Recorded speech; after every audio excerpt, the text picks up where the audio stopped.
Fine. So once I'm going to have recap. Okay. Abdul Kalam, my childhood. The autobiography book is called as Wings of Fire. It is his personal biography, autobiography. Similarly, the question for you is that what is the autobiography of Sachin Tendulkar? Playing it my way. That's the autobiography of Sachin Tendulkar. Okay, that is not the question. I'll ask you later on. So, as we have already covered, so he was born in Rameswaram. Rameswaram is a island town in the erstwhile. Erstwhile is the olden name. That is in Madras. Contemporary name is Chennai. Okay, and they reside or they live in Mosque Street. Right, and Abdul Kalam's father. Okay, he was not having a formal education. So formal education is the education what you are receiving now, like where you go to school. Okay, you interact with teachers, you learn your lessons. Informal education is a distance mode or through correspondence. I mean, you just purchase the books, but you don't go to school. You sit in your house, read and attempt your exam. That is informal education. Generally, some children write open 10th. They don't attend classes, okay, or graduation, BA, whatever it is, degree courses. They'll do it through distance by just going to university, collecting the books and reading. So Abdul Kalam's father, Jainul Abdin, he was neither having formal education nor wealth. No money was there, no proper education was there. But one thing is very eminent, it is that he was a very generous person, a kind-hearted person. He always helps the people who are in need. Okay, and they belong to a middle class family. They're not the richer, they're not the poorer, the average balanced family like most of the middle class family. And they are living in an ancestral house which was constructed by their ancestors. And Ashiamma, the mother of Abdul Kalam or the wife of Jainul Abdin, she is a ideal soulmate. There only I asked what is ideal, idol and ideal. IDEAL, IDOL and other one is IDLE. Ideal means alone. IDLE. No. IDLE is ideal means lazy. Okay, you are an ideal person. I mean who doesn't do any work. Ideal person is the best person. Okay, the good person. And IDOL is nothing but a statue. Right? But this lady, Ashiamma, she was an ideal soulmate for Jainul Abdin. I mean, there was a good communication or understanding or rapport between the wife and the husband. Now, the wife did not ask the husband for lavish things or comfort things. She was very happy with the basic requirements what a family should have. Clear? That is one thing. Right? And the other thing is that he was a man who was having great wisdom. Okay, so wisdom also I told you, knowledge is what you acquire by reading books. Okay, like you come to school, teachers teach you and you gain some knowledge. Wisdom is what you have in yourself. Vivekam, Gnanam and Vivekam. He was good in having good knowledge and wisdom. Who? Abdul Kalam's father. Right? And apart from this, we also have discussed that this man, Jainul Abdin, was a simple person. Okay, he didn't have a cozy life or a comfortable life. Okay.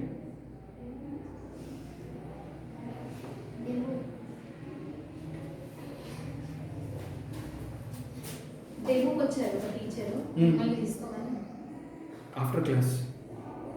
20 నిమిషాల తర్వాత. So he was leading a simple life. See, now when we talk about the basic amenities and basic requirements in a family is that the father is ready to provide good food, good medicine, good clothing and the shelter. These are all the requirements. Beyond that, if you go, they're all called as luxurious things or comfort things. Now, most of your parents must be providing you the basic amenities along with that even luxury things. I do not understand like how many people of you might be having a personal phone which is not required, which comes under comfort zone, which is not needed. You might be having some other accessories or gadgets which are not required for you, that also may become as comfort. If we go about boys, they might be having even bike which is not required at this age. So the way how Abdul Kalam was brought up is, he was brought up in such a way that we need to live with our requirements. We should not become, we should not have greed or a kind of we should not try to have a comfort zone. As a father, he has provided good education. As a father, he has provided good health condition or medicines to his family. He was able to give them proper food and everything. And what is the speciality of this family is that, though they are, even their family constitutes about 7 people, and Abdul Kalam is the 6th person in that. And though being a middle class family, apart from their own family members, the mother of Abdul Kalam, she happened to feed the other people, especially the people who are passerbys or who happen to move along the street of Rameswaram. I mean, outside people, more outside people ate when compared with the family members put together. If there are 8 members, 10 members were added from external source. I mean, if anybody comes says that I am feeling hungry, immediately Ashiyamma used to serve food for those people. Nowadays, in our situation, if anybody comes and stands at your gate and say, Amma, please give me something, that's called as alms, ALMS. Alms means asking for something. Now, how many of you really had that humanity and gave him food, or you just dump 1 rupee coin and feel that my job is done? That is not helping. Okay, Mother Teresa very clearly told that helping hand is far better than praying lips. You will pray, I will pray. With prayer, nothing will happen. But what you do in prayer, that must be into application, and that is what Abdul Kalam, mother and father, has done. That's the reason Abdul Kalam is so blessed as a missile man, the president, or even conferred Bharat Ratna in his life. It always, blessing comes to you through your parents. Okay, the word, the deeds, what you do in our life will be our blessings or our curses. If you do wrong things, you have curses. If you do good things, you have blessings. It's irritating. Okay. Right. So his family was much balanced. Materially, he was having all the requirements, like whatever requirements a student or a son should have, all those things are provided. And emotionally, their family is very good. They have good rapport in the family, good understanding in the family. There are no indifferences in the family. Okay, so this is the small introduction there. And at the time, in 1939, there was a Second World War, which was taking place. And Abdul Kalam was just 8 years of age at that time. He was not having any idea about World War and its effects. So when the Second World War started, suddenly there was a hike or there was a demand for tamarind seeds. Why do you think that tamarind seeds cost has increased? Chinta ginjalu, right? Why is the cost of those things increased in that time, all of a sudden? Yeah, actually, the powder of tamarind is used in many things. Okay, in one way, it is used in even running the vehicles as a fuel. Even tamarind powder is used as a fuel in running the vehicles, especially the war vehicles. The second thing is that it is also used in producing the gunpowder, which is used to manufacturing of the bullets. And all of a sudden, because war now, too many bullets were shot out, they were their number is decreasing or they are running short of the bullets and everything. So suddenly there was a demand in the increase of the seeds. And for the first time, Abdul Kalam, he has collected tamarind seeds by roaming here and there. Chinta ginjalu erukunna Vyakti has become the president of the nation. It's a great thing. So it's a great inspiration or a kind of motivation. So he collected all the tamarind seeds, and after collecting all those tamarind seeds, he went near to the provisional store. What do you mean by provisional store? Yeah, Kirana Dukana. So generally in English terms it is provisional store. Don't say Kirana shop, okay? It's provisional store, where you get your basic household things. So he went there and he sold it to the provisional storekeeper, and the first time he has got 1 anna, 1 paisa for selling that things. Right? So this is a kind of achievement for Abdul Kalam, because he was able to earn some money at the time of the war. And the second thing is that, okay, and he was feeling very proud. Why is he feeling proud? Tomorrow, after 10th, inter or graduation or medicine or engineering, you also take up a job and 1 month will be completed. The day comes of receiving your salary. Won't you feel proud? Won't you feel happy? It's a hard work, right? Right now we are depending on parents, but at one point of time in the future, you will earn your first livelihood, or you'll earn your first income, and that's a great feeling. Okay, you will only feel it naturally that today I'm in a position, or I can stand on my legs and I'm able to generate some income for my family. That feeling even Abdul Kalam got it when he was just 8 years of age. And not only that, because of this World War, actually he's a young boy of 8 years. He doesn't know what is World War and everything. And even India was forced to join the elite forces. War was between elite forces and elite forces, according to World War. Yeah. So India was forced to join the elite forces, but India was not showing any willingness to join. And suddenly there was a state emergency. State emergency, like how 144 section is given, like curfew. Even in the town of Rameshwaram, there was 144 section, or there was a state emergency. Everything is stopped, no moving here and there. And suddenly that impact also showed on the train. Okay, there was a train which is passing through Rameshwaram.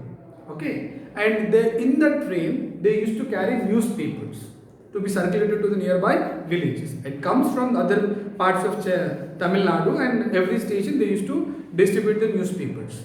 Amen. And it is distributed, local newspaper people will collect it and give it to the respective inhabitants or the houses or wherever it has to be circulated. And suddenly the train was halted. And the paper must move even to Dhanushkoti, which is the next place. But it stopped. So what has happened now? For the first time, Abdul Kalam picked up newspapers. Okay, he traveled to that place and he started to distribute the newspaper, and thereby he also earned his income. He also sold a newspaper. It is initial stages of childhood. I think we have not done any kind of work when we are now at this particular age, but he has done it. He has sold the tamarind seeds, he sold the newspaper, and he was having his brother-in-law by name Jalaluddin. Okay, Jalaluddin used to tell him all the incidents happening during the war. Abdul Kalam, few he understood, few which he did not understand. He used to correlate by checking into the newspaper. By name, the local newspaper name is Dinamani. Okay, Dinamani is a local newspaper. From those, he used to read out what exactly is happening in the world, what is this World War II, and what are the news about these two things. So this was how his life was going on. Okay, right.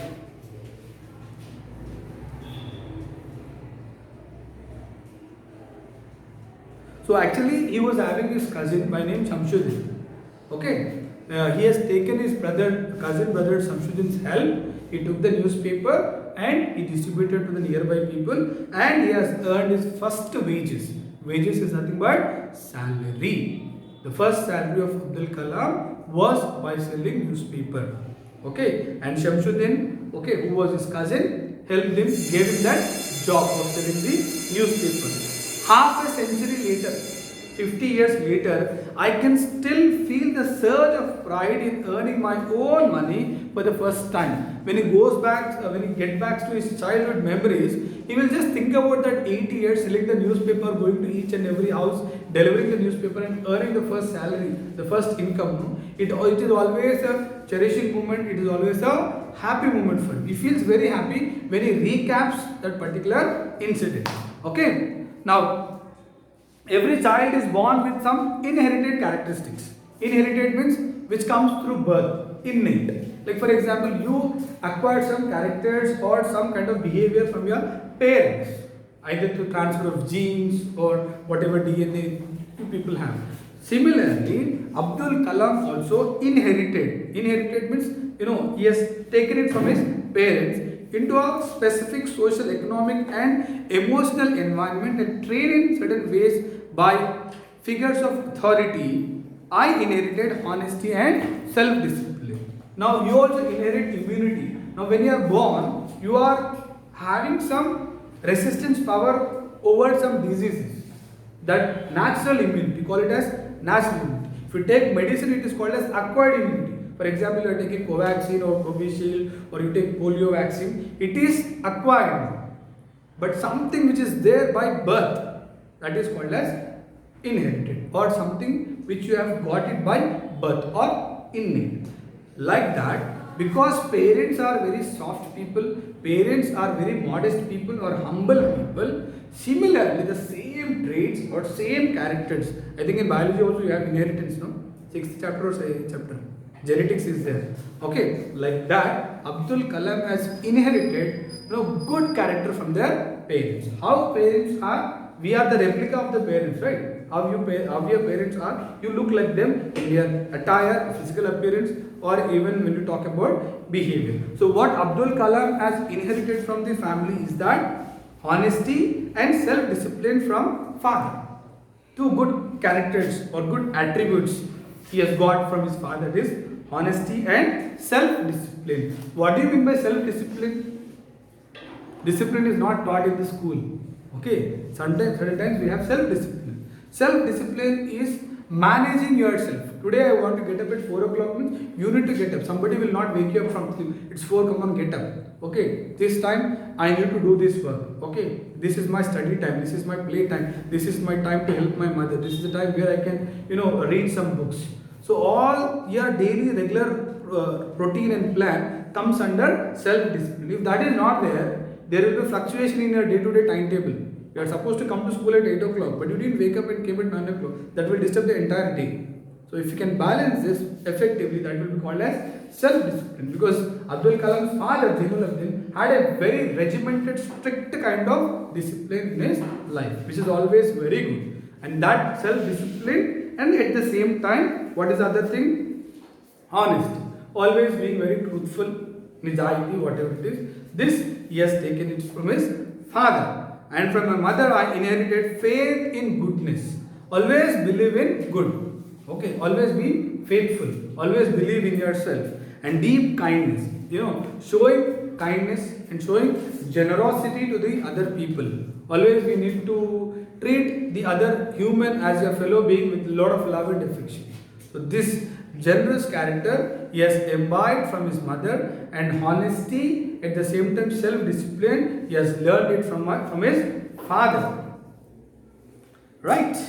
And so did my 3 brothers and sisters. He has 3 brothers and sisters. So 4 plus 1, 5. So all the family members, his brothers and even his sister, all of them have learned from their parents. I had 3 close friends. Now the story starts. Okay, in my childhood, 3 friends. One is Ramananda Shastri, other one is Aravindan, and the third one is Shiva Prakash. Teacher waiting? Let's stop there.